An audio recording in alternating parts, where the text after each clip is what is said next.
everyone, it's Anna here at Dee's with a fun little Halloween project.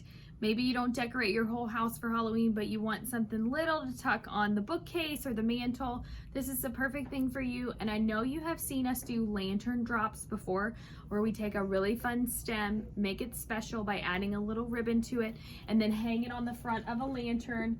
That's what we're gonna do today. This one's so fun. It's got purple, orange, black, and green, all the fun Halloween colors in it, a little bit of glitter, and this is going to be the easiest project you've ever done to decorate for Halloween. The other thing that's nice about this is I'm going to make a little thing to go on the front of this lantern, but if you wanted to, you could easily make the same exact thing to tie onto your mailbox, your lamppost, a little gift for someone.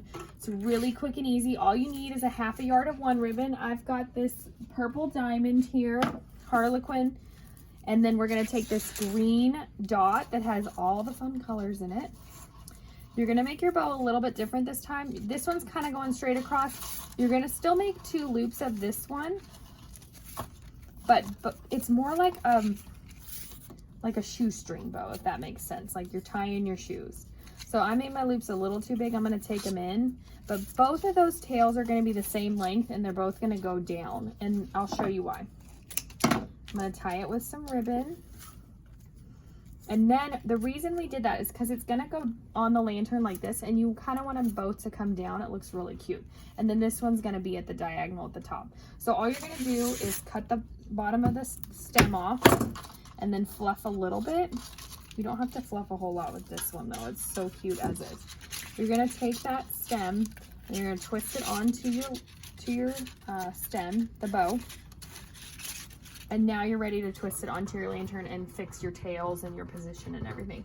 So just twist it on. I'm going right around the handle of this lantern, but if you have like a steeple or something like that, you might want to do it around there. So now I'm ready to cut those tails. So this one I kind of want just to be like a little fun piece up at the top. And then I'm going to bring this little guy kind of in the middle. How fun is that? Cut these little tails over here. And now I'm going to move everything around. So this black guy over here needs to move slightly. And then this little orange and green guy, I'm going to pull this way. All right. How fun is that? So I'm going to move everything out of the way and show you. Super easy to do. It just kind of hangs on the front of your lantern. You could easily lay them into bookcases, things like that. But it's super quick and easy project. Head on over to shopdeeslouisville.com and get yourself this Halloween lantern drop kit.